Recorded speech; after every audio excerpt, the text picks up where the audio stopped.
السلام علیکم ورحمۃ اللہ وبرکاتہ۔ میں امید کرتا ہوں کہ تمام دوست و احباب اچھے ہوں گے۔ اللہ تبارک و تعالی ہم سب کو دونوں جہان کی خوشیاں عطا فرمائے۔ بحمد اللہ تعالی والصلاة والسلام علی رسولہ الاعلی صلی اللہ تعالی علیہ وسلم۔ رب کائنات کا ارشاد ہے، لن تنالوا البر حتی تنفقوا مما تحبون۔ تم ہرگز اس وقت تک کامیابی کو نہیں پہنچ سکتے جب تک کہ تم اپنی محبوب اور پسندیدہ چیز اللہ تبارک و تعالی کی راہ میں، میری راہ میں خرچ نہ کرو۔ حضرات محترم، صدقہ ایک بہت ہی بڑی عبادت ہے، بہت ہی بہتر عمل ہے اور بہت ہی کامیاب عمل ہے۔ جو بھی صدقات و خیرات کرتے ہیں، اللہ تبارک و تعالی کی بارگاہ میں اپنے عطیات پیش کرتے ہیں، اللہ تبارک و تعالی ان کو اس کی جزا دنیا و آخرت میں بھی عطا فرمائے گا۔ دنیا میں بھی عطا فرماتا ہے اور آخرت میں بھی اس کی جزا اور بدلہ عطا فرمائے گا۔ اور اللہ تبارک و تعالی کی بارگاہ ایک ایسی بارگاہ ہے کہ دنیا والوں کو اگر ہم کچھ دیتے ہیں تو ہمیں اس کے بدلے میں جتنا ہم دیتے ہیں اتنا ہی کچھ ملتا ہے یا اس سے کچھ تھوڑا زیادہ ملتا ہے، لیکن رب تبارک و تعالی کی بارگاہ ایسی ہے اور اس کی راہ ایسی ہے کہ اس کی راہ میں اگر ہم کچھ دیتے ہیں، جتنا دیتے ہیں اس کا کئی گنا زیادہ اللہ تبارک و تعالی ہمیں عطا فرماتا ہے۔ جیسا کہ ہم اور آپ جانتے ہیں کہ ایک کا بدلہ 10 عطا فرماتا ہے اور آخرت میں 70 گنا اس کا عطا فرمائے گا۔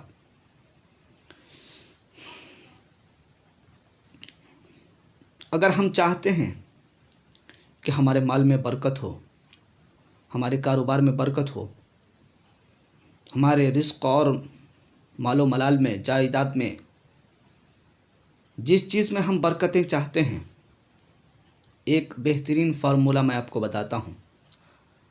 ہر وہ چیز جس میں ہم برکت چاہتے ہیں اور ہمیشہ اس کو باقی رکھنا چاہتے ہیں اور یہ چاہتے ہیں کہ اس میں ہمیشہ بڑھوتری ہوتی رہے، برکتیں ہوتی رہیں، تو اس کو اللہ تبارک و تعالی کی راہ میں خرچ کرتے رہیں۔ جس چیز کو آپ اللہ تعالیٰ کی راہ میں خرچ کریں گے، اللہ تبارک و تعالیٰ اس میں برکتیں عطا فرمائے گا۔ کوئی شخص اگر چاہتا ہے میری عمر میں برکتیں عطا فرمائے اللہ تعالیٰ، تو ہم دوسروں کی عمر درازگی کے لیے دعا کریں، یہ بھی ہمارے لیے ایک صدقہ ہوگا۔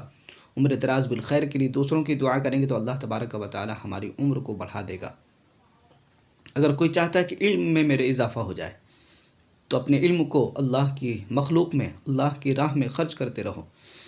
جس چیز میں آپ بڑھوتری چاہتے ہیں اس کو مخلوق خدا میں خرچ کرتے رہیں، لٹاتے رہیں، اس لیے کہ جس کنویں سے لوگ پانی نکالتے رہتے ہیں تو اس میں نیا پانی آتا رہتا ہے اور بہترین صاف اور شفاف پانی آتا رہتا ہے۔ جب لوگ اس کنویں سے پانی نکالنا چھوڑ دیتے ہیں جس کنویں سے، تو اس کا پانی گندا ہو جاتا ہے اور وہ صاف نہیں رہتا، پھر اس میں نیا پانی نہیں آتا ہے۔ تو جب ہم بانٹتے ہیں کسی چیز کو اللہ کی مخلوق میں، تو اس میں کمی نہیں ہوتی بلکہ اللہ تبارک و تعالیٰ اس کو اور بڑھا دیتا ہے اور اس کا نظام درست فرما دیتا ہے۔ ایک شخص ہے، اپنے دوست سے کہتا ہے کہ مجھے فلاں پریشانی ہے، فلاں مصیبت ہے اور میرے کاروبار میں تنگی ہے۔ تو وہ کہتا ہے کہ چلو ایک اللہ والے ہیں، ایک بابا جی ہیں، ان کے پاس چلتے ہیں اور ان سے اپنا معاملہ پیش کرنا، وہ ضرور کچھ نہ کچھ حل بتائیں گے۔ جب وہ لوگ بابا جی کے پاس گئے، اللہ کے نیک بندے کے پاس گئے، تو اللہ کے اس نیک بندے نے کہا کہ اے آنے والے، میں تجھے ایک نسخہ بتاتا ہوں، ایک عمل بتاتا ہوں، اس کو عمل کرو، اس پر عمل کرو اور اس کے مطابق جو میں نے بتانا ہے، جو کام میں نے تمہیں بتانے کی کوشش کرنی ہے، وہ تمہیں کرنا ہے۔ اگر تم ایسا کرو گے، میرے کہے کے مطابق اپنی زندگی گزارو گے اور معمول بنا لو گے، تو انشاءاللہ تمہارے کاروبار میں اور تمہاری تجارت میں برکت ہوگی۔ بابا جی نے اپنے جیب میں ہاتھ ڈالا، ہاتھ ڈالنے کے بعد 2000 روپے نکالنے کے بعد اس شخص کو دے دیا۔ تنگ حال شخص کو دینے کے بعد کہا کہ جاؤ اور تم اس سے کچھ تجارت کے سامان لے لینا۔ وہ کہتا ہے کہ 2000 میں تجارت کا سامان کیسے خریدا جائے گا، کیا آئے گا اس میں 2000 میں؟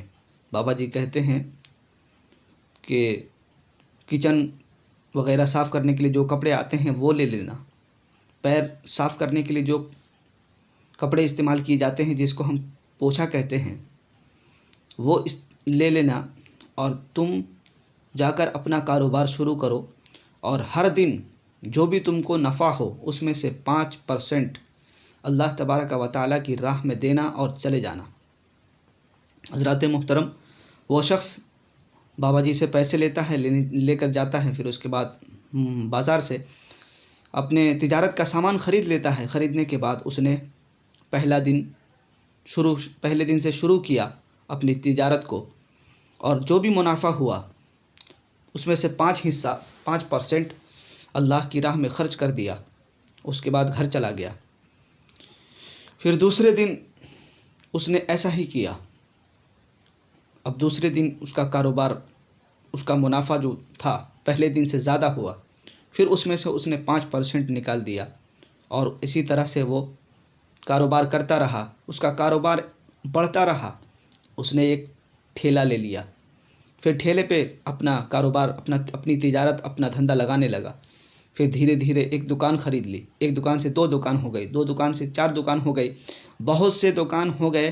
اب تو یہ ہونے لگا کہ جو 5% اس کو اللہ کی راہ میں خرچ کرنے والا جو معمول تھا، اس کے لیے بھی آدمی رکھنے کی ضرورت پڑ گئی، اور ملازم رکھنے کی ضرورت پڑ گئی کہ اس کا حساب کتنا لگایا جائے، کیسے کیا جائے، کیا کیا جائے۔ سارے معاملات حل کرنے کے لیے آدمی رکھنے کی ضرورت پڑ گئی۔ اب اس کے اتنے پرسنٹیج بڑھ گئے، یعنی اللہ تبارک و تعالیٰ کے کرم سے اور اس کی رحمتوں سے اتنی برکت ہو گئی کہ وہ مالا مال ہو گیا۔ حضرات محترم، تو اس سے پتہ چلتا ہے کہ صدقہ بہترین عبادت ہے اور مصیبتوں کو، بلاؤں کو ٹالنے والی چیز ہے۔ صدقے سے انسان دنیا و آخرت میں اپنی بہتری حاصل کر لیتا ہے اور اپنی زندگی کو بہتر بنا لیتا ہے۔ جب کل قیامت کے دن لوگ مر جائیں گے، دنیا سے چلے جائیں گے، تو جانے کے بعد وہ کچھ طلب نہیں کریں گے۔ بہت سی خواہشات ان کے دل میں پیدا ہوگی، ان کی آرزویں ہوں گی۔ ان میں سے ایک آرزو یہ بھی کریں گے کہ اللہ مجھے دنیا میں پھر سے بھیج دے، تاکہ میں دنیا میں جاؤں اور پھر میں تیری راہ میں خرچ کروں اور اس کا بدلہ مجھے دیا جائے۔ تو اس لیے ہمیں چاہیے کہ ہم دوسروں کی مدد کرتے رہیں، دوسروں کے کام آتے رہیں، مخلوق خدا کو خوش کرتے رہیں، اور مخلوق خدا کی ضرورتوں کو اپنے وسعت کے مطابق پوری کرتے رہیں، تو اللہ تبارک و تعالی ہمارے اس عمل سے یقیناً بہت خوش ہوگا، اور اللہ تبارک و تعالی ہمیں اس کا اجر و ثواب دنیا و آخرت میں بے پناہ بے شمار عطا فرمائے گا۔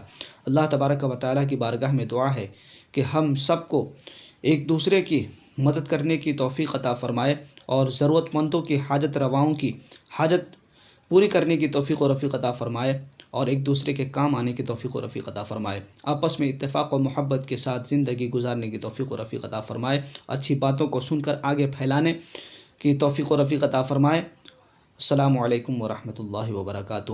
اور میں آپ لوگوں سے یہ گزارش یہ بھی کروں گا کہ جو حضرات ابھی میرے اس چینل پہ نئے آئے ہیں، ان سے گزارش کروں گا کہ ویڈیو کو زیادہ سے زیادہ شیئر کریں، اور سبسکرائب کے بٹن کو دبا کر اس چینل کو سبسکرائب بھی کر لیں، تاکہ آنے والی نئی ویڈیوز کے نوٹیفیکیشنز آپ کو مل سکیں، اور آپ دینی معلومات حاصل کر سکیں اور اپنی زندگی کو بہتر بنا سکیں۔